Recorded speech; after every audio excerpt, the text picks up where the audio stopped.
क्या एक फिल्म देश की आंतरिक सुरक्षा के लिए खतरा बन सकती है? आखिर सतलुज फिल्म को भारत से हटाने के पीछे की वजह क्या थी?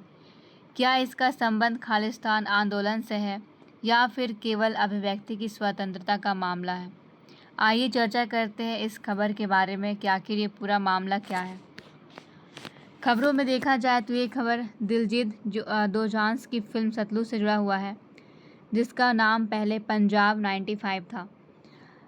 G5 ने भारत में फिल्म के रिलीज होने के कुछ समय के बाद ही इसे प्लेटफॉर्म से हटा दिया है। यहाँ पर देखा जाए तो G5 ने कहा है कि वर्तमान परिस्थितियों के कारण फिल्म को फ़िलहाल भारत में उपलब्ध नहीं कराया जाएगा और कानूनी प्रक्रिया के बाद इसे आगे जो है इससे जुड़ा हुआ जो भी निर्णय है वो लिया जाएगा। आखिर में ये पूरा मामला क्या है? अगर देखा जाए तो ये फिल्म विवाद जो है ये केवल एक समाचार से जुड़ा हुआ नहीं है, बल्कि ये अभिव्यक्ति की स्वतंत्रता, राष्ट्रीय सुरक्षा, सेंसरशिप, पंजाब में उग्रवाद के इतिहास, मानव अधिकार जैसे विषयों से जुड़ा हुआ है। ये फिल्म यहाँ पर जसवंत सिंह से उनके जीवन पर आधारित है। जसवंत सिंह खालरा पंजाब के एक मानव अधिकार कार्यकर्ता थे, जिन्होंने 1980 और 1990 के दशक में पंजाब पुलिस द्वारा कथित फर्जी मुठभेड़ों और अज्ञात शवों के अंतिम संस्कार के मामले को उजागर किया था। आखिर में ये विवाद क्या हुआ, यहाँ पर शुरू हुआ, और इस विवाद के पूरे मामले में देखा जाए तो आखिर में इसका यहाँ पे क्या सुझाव दिया गया है। इस फिल्म में यहाँ पर कई वर्षों तक सेंसर प्रक्रिया में देखा गया कि ये फंसा हुआ था। रिपोर्ट के अनुसार CBFC ने यहाँ पर फिल्म को बड़ी संख्या में कट लगाने का सुझाव दिया था। थिएटर में रिलीज ना हो पाने के बाद इसे बिना कट के OTT पर सतलुज नाम से जारी किया गया, लेकिन कुछ समय के बाद भारत ने इसे फिर से हटा दिया। आखिर पंजाब में उग्रवाद से इसका संबंध कैसे जोड़ा जा रहा है? अगर देखा जाए तो ये उग्रवाद 1980 से लेकर के 1995 का है, जब इस अवधि में खालिस्तान की मांग तेजी से हुई थी। कई आतंकवादी संगठनों ने यहाँ पर हिंसक रूप से भाग लिया था। हजारों नागरिक, पुलिसकर्मी, सुरक्षा बल मारे गए थे। भारत सरकार ने बड़े पैमाने पर आतंकवाद विरोधी अभियान को भी चलाया था। फिल्म किस पक्ष को दिखाती है? अगर देखा जाए तो फिल्म का यहाँ पर केंद्र बिंदु कथित फर्जी जितने भी मुठभेड़ थे या फिर मानव अधिकार उनकी उल्लंघनों की जांच है। कुछ लोगों का मानना है कि ऐसे विषयों को दिखाना इतिहास के सामने लानत है। क्या फिल्म वास्तव में उग्रवाद को फैलाती है? ये एक बहुत ही बड़ा सवाल है। अगर देखा जाए तो इसका निष्कर्ष यहाँ पर दिखाया गया है कि ये उग्रवाद को नहीं फैलाती है। ये कहना सही नहीं होगा कि फिल्म स्वयं उग्रवाद फैला रही है, लेकिन सरकारों की चिंता अक्सर यहाँ पर बढ़ी हुई होती है। अलगाववादी संगठन फिल्म के कुछ हिस्सों का प्रचार के यहाँ पर उपयोग के रूप में देख सकते हैं। सोशल मीडिया पर संदर्भ से हटा करके क्लिप फैल सकती है। पुराने घाव फिर से राजनीतिक या फिर सांप्रदायिक तनाव का कारण बन सकते हैं। भारत में खालिस्तान आंदोलन की वर्तमान स्थिति क्या है? आज पंजाब में बड़े पैमाने पर उग्रवाद नहीं है, लेकिन कुछ विदेशी संगठन, विशेष करके कनाडा, ब्रिटेन, ये कुछ ऐसे सक्रिय समूह हैं जिनके द्वारा खालिस्तान के समर्थक में अभियान चलाए जाते हैं। सोशल मीडिया के माध्यम से युवकों को यहाँ पर प्रभावित किया जाता है। भारत सरकार ऐसे संगठनों पर निगरानी रखती है और कई संगठनों को आपा के तहत प्रतिबंधित कर चुकी है। हमारे संविधान में देखा जाए तो इसके कुछ महत्वपूर्ण यहाँ पर अनुच्छेद है, जैसे कि अनुच्छेद 19 यहाँ पर क्लॉज 1 जो है अभिव्यक्ति की स्वतंत्रता देता है। अनुच्छेद 19 क्लॉज 2 जो है ये हमें स्वतंत्रता देता है निम्न आधारों पर, जैसे कि भारत की संप्रभुता और अखंडता से जुड़े हुए मामलों पर, राज्य की सुरक्षा, सार्वजनिक व्यवस्था, नैतिकता, मानहानि और न्यायालय की अवमानना, ये सारे चीज़ें यहाँ पर हमें अनुच्छेद के द्वारा मिलती है। सरकार का अगर दृष्टिकोण को देखा जाए तो सरकार यहाँ पर राष्ट्रीय सुरक्षा को सबसे ऊपर यहाँ पे रखे है। सार्वजनिक व्यवस्था को बढ़ाना इनका सबसे बड़ा उद्देश्य है और अलगाववादी प्रचार को रोकना इनका दूसरा सबसे बड़ा उद्देश्य है। मानव अधिकार पक्ष के रूप में देखा जाए तो इतिहास को दबाना यहाँ पर नहीं चाहिए, क्योंकि पीड़ितों को न्याय मिलना चाहिए। अगर हम ऐसे मानव अधिकार के पक्ष को दबा देते हैं तो फिर वैसे लोग जो इन घटनाओं से आज पीड़ित हैं, इन्हें यहाँ पर न्याय नहीं मिल पाएगा। अभिव्यक्ति की स्वतंत्रता का सम्मान यहाँ पर होना चाहिए। संतुलित दृष्टिकोण की भावनाओं को यहाँ पर दर्शाना होगा। ना तो इतिहास को छिपाना चाहिए और ना ही ऐसी प्रस्तुति होनी चाहिए जिससे हिंसक, नफरत और अलगाववादी को बढ़ावा मिले। यानी कि यहाँ पर एक ऐसा संतुलन बनाना होगा जिससे कि हमारा यहाँ पर जो हिंसक रूप है, नफरत है, ये भी ना हो और लोगों को न्याय मिल सके। समाधान के तौर पर देखा जाए तो तथ्यपरक प्रस्तुति है, जहाँ पे संवैधानिक मूल्यों का सम्मान करना, न्यायिक प्रक्रिया और जिम्मेदार मीडिया का प्रयोग करते हुए लोगों के बीच में संतुलन बनाने की यहाँ पे स्थिति आ सकती है। भारत के लिए सबसे उचित मार्ग अगर देखा जाए तो ये है कि राष्ट्रीय सुरक्षा और देश की अखंडता को सर्वोपरि यहाँ पे रखना होगा, सर्वोच्च प्राथमिकता के रूप में यहाँ पे देना होगा। अभिव्यक्ति की स्वतंत्रता का सम्मान यहाँ पर किया जाना चाहिए। संवेदनशील विषयों को तथ्य और संतुलित दृष्टिकोण के साथ में प्रस्तुत किया जाना चाहिए।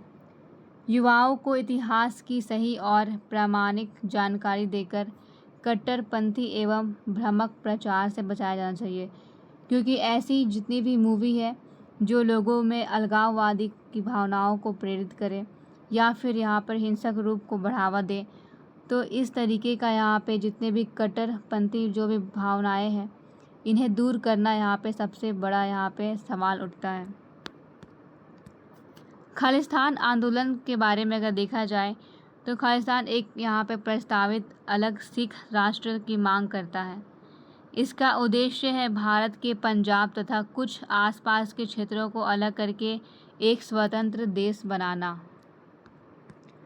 खालिस्तान आंदोलन की यहाँ पे देखा जाए तो लगभग 1970 के दशक के अंत और 1980 के दशक में ये आंदोलन तेज हुआ था।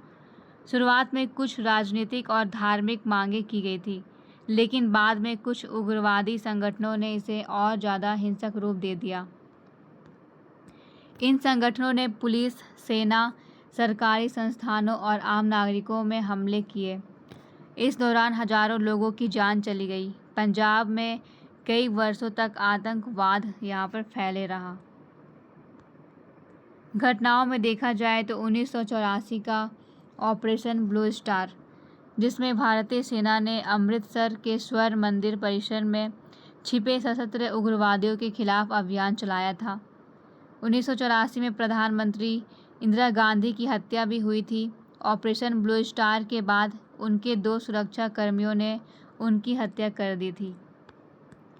1985 में एयर इंडिया फ्लाइट 182 बम विस्फोट किए गए थे, जिसमें खालिस्तानी आतंकवाद से जुड़ी यहाँ पे सबसे बड़ी अंतर्राष्ट्रीय आतंकी घटनाओं में से एक माना जा रहा था। 1990 के दशक तक भारत ने सुरक्षा अभियानों, पुलिस कार्रवाई और जनता के सहयोग से उग्रवाद पर काफ़ी हद तक नियंत्रण पा लिया था। ये मुद्दा हमारे भारत की आंतरिक सुरक्षा से जुड़ा हुआ है, जैसे कि अलगाववाद। खालिस्तान आंदोलन भारत की संप्रभुता, अखंडता को चुनौती देता है। यदि अलगाववादी विचारधारा मजबूत होती है तो राष्ट्र की एकता को प्रभावित कर सकता है। सीमा पार आतंकवाद। पंजाब की सीमा पाकिस्तान से लगती है। भारत की सुरक्षा एजेंसी के अनुसार पाकिस्तान स्थित कुछ तत्व समय समय पर ड्रोन के जरिए हथियार, विस्फोटक या फिर नशीली पदार्थ भेजने का यहाँ पर या फिर अलगाववादी गतिविधियों को समर्थन देने की कोशिश करते हैं।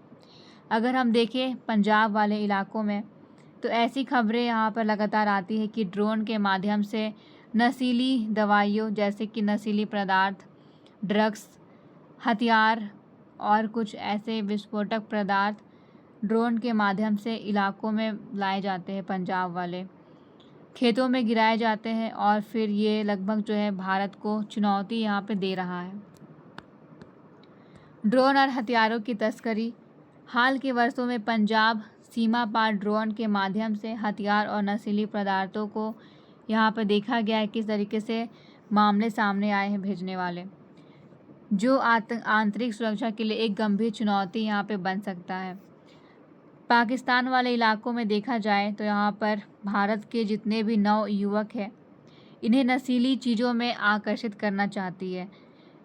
पाकिस्तान चाहता है कि पंजाब वाले इलाके जो है पूरे तरीके से नशीली पदार्थ का यहाँ पर विक्रेता बन जाए और भारत को आंतरिक रूप से कमज़ोर करे। वे भारत के युवा अवस्था वाले जितने भी वर्ग हैं, इन्हें नशीली पदार्थों में यहाँ पर पूरे तरीके से डुबोना चाहते हैं, ताकि उनका यहाँ पर जो युवा वर्ग है वो कमज़ोर हो जाए और बाहरी जितनी भी शक्तियाँ हैं ये भारत को चुनौती दे सके। साइबर और यहाँ पर सूचना युद्ध। आज उग्रवाद केवल हथियारों से नहीं बल्कि सोशल मीडिया, फेक न्यूज़, भ्रामक वीडियो और ऑनलाइन प्रचार के माध्यम से भी फैलाया जाता है। बहुत सारे ऐसे यहाँ पे फेक न्यूज़ बनाए जाते हैं जो लोगों के मन में अनेक तरीके के यहाँ पे सवाल उत्पन्न कर देते हैं और ये सवाल लोगों को यहाँ पर उग्रवाद के रूप में बना देता है। युवाओं में कट्टरपंथीकरण करना। यदि बेरोजगारी, नशाखोरी, समाज यहाँ पे असंतोष, भ्रामक प्रचार, ये सारी चीज़ें अगर मिल जाए तो फिर कुछ युवाओं को यहाँ पे कट्टरपंथ की ओर ले जाना बहुत ही आसान हो जाएगा और ये एक बहुत ही बड़ी जोखिम के रूप में बदल जाएगा। एक निष्कर्ष के तौर पर देखा जाए तो ये सतलुज फिल्म का विवाद केवल एक फिल्म तक सीमित नहीं है, बल्कि ये अभिव्यक्ति की स्वतंत्रता, मानव अधिकार, राष्ट्र सुरक्षा, सार्वजनिक व्यवस्था, इन सारे चीज़ों के बीच में एक संतुलन की चुनौती को सामने लाता है।